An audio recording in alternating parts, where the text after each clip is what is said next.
because I know that many of you guys are wondering, hey, what can we do? Whether you're a parent, you're a student, or maybe you're a child under 12 watching this. And as I wrote these, I tried to think of all of those ages. So this is for parents, some of these are for students. I tried to think in mind of a child as well. What can we do? And so I want to just start out really quickly. Why do we try to be the light of Jesus? Well, the Great Commission says to go and make disciples. And so part of that is being a light in a dark culture, leading people to Jesus, and then leading them through the process of discipleship, and then teaching them how to make disciples. And it tells us in Philippians that we shine like stars. We shine like the stars in a dark world. And so how can we do that if we can't be around people? And so I wanted to just lay out a few things. And the first thing that I wrote down here that you can do is you can use this opportunity to reach out to a lost friend, even if you can't see that lost friend in person. And so something simple like a text or a call. Something, I know many of you guys may have already have done this. That's right, yeah, use this smartphone thing. Something simple like sending a text message. One of the first things I did the first week is I began to just text friends of mine in ministry, because I know I was scrambling trying to figure out what am I going to do to reach my students. For me it was like, how do we do this? We can't meet on Wednesday, or what do we need to do? So I started just sending out messages to not only my students but also other youth pastors. Hey, how can I pray for you? I know this is a weird time because they didn't teach us in seminary how to handle pandemics. That was not a class that I took. So we kind of had to begin to just think outside of the box a little bit, and we're still doing that. We're still trying to just think outside of the box as much as possible.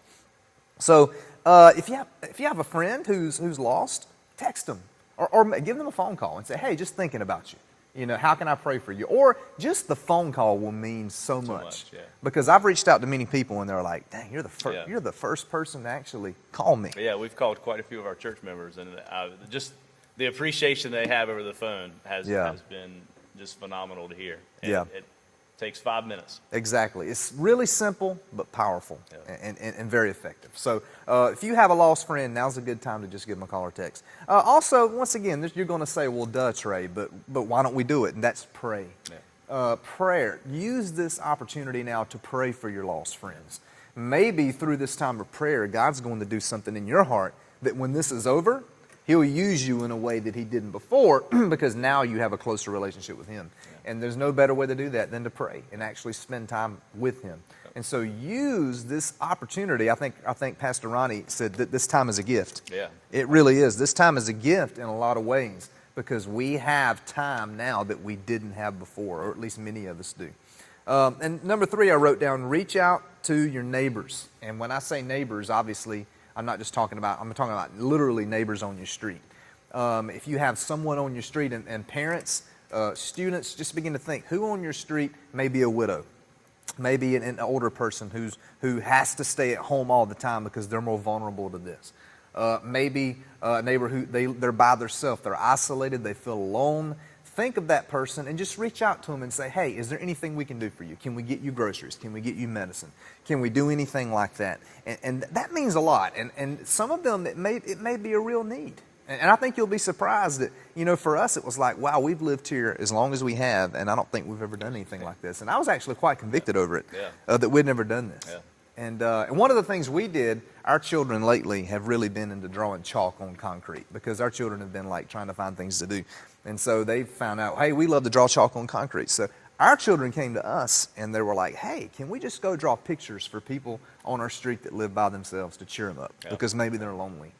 And so that's what we did. We began to call some widows on our street that we know live by themselves. And they were like, please come. That would be awesome. So we're so lonely. So that would mean so much to us. And so we began to just go to houses and our kids would just draw pictures for them. Social distancing, that they didn't even have to come out of the house.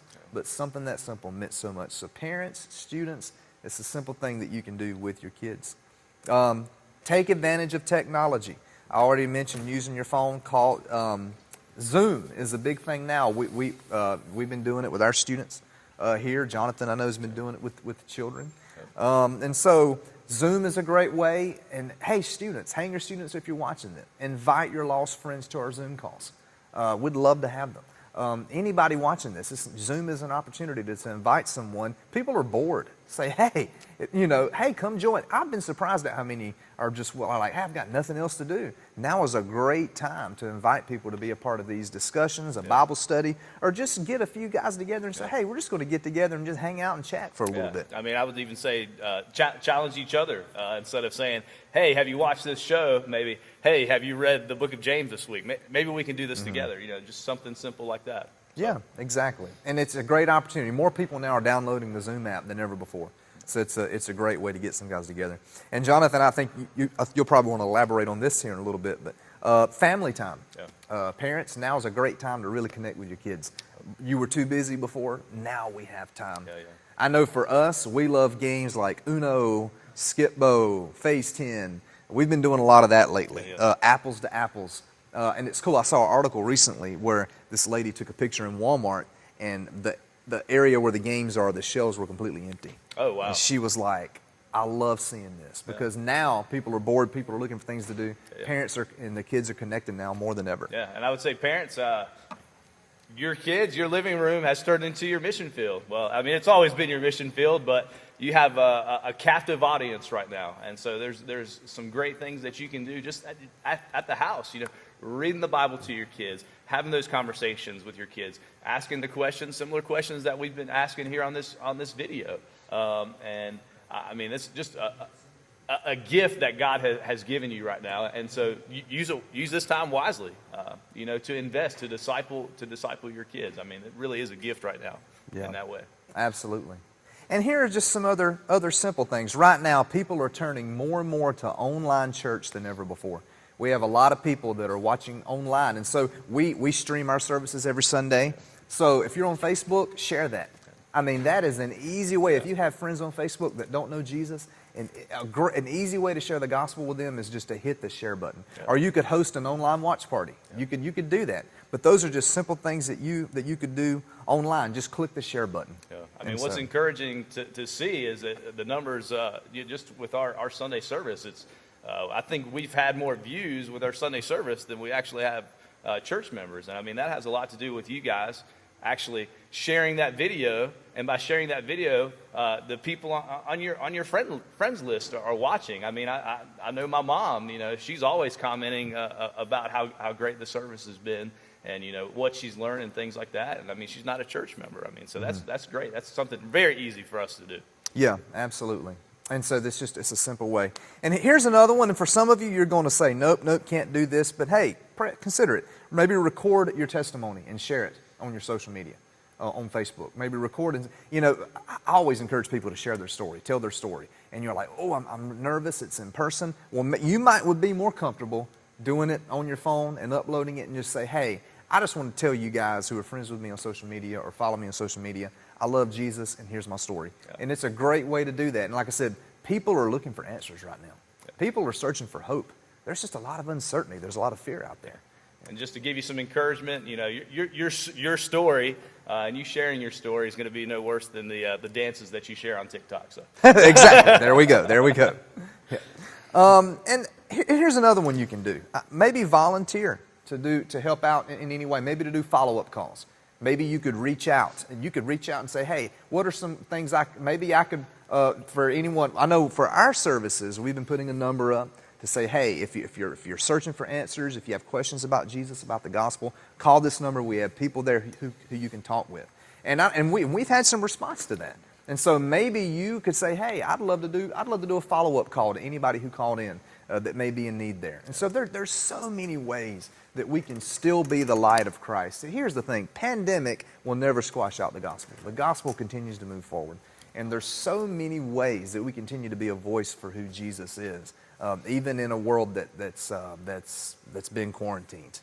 And so I just want to encourage you that today. And Jonathan, I'll let you wrap things up. Yeah, and so one more practical thing just to mention is just even within our nursing homes, you have to think about the elderly in this situation. They're probably the most isolated right now because they are the most vulnerable. And so just simple things that we can do, again, picking up a phone and calling them. We saw a video of a young boy who just drew pictures, and then he just went to the nursing home and just taped them on the outside of the window just to brighten their day. I mean, that's something very simple that we can do. But that just kind of piggybacks off of the question that we're going to answer next week is, what can we do to, oh gosh, I done messed it up. Oh, no, that's fine, man. That's fine. Well, what can we do to handle this anxiety during this time? And this isolation. You have to think that people are isolated right now. They don't have time to encourage one another, or they don't have ability in some ways to encourage each other face to face. So what are some practical ways that we can do to speak truth to handle this anxiety? And that's what we're going to discuss next week. Exactly. So be sure and join us next week, and we'll go from there. So you guys have a great week. See you guys. Peace.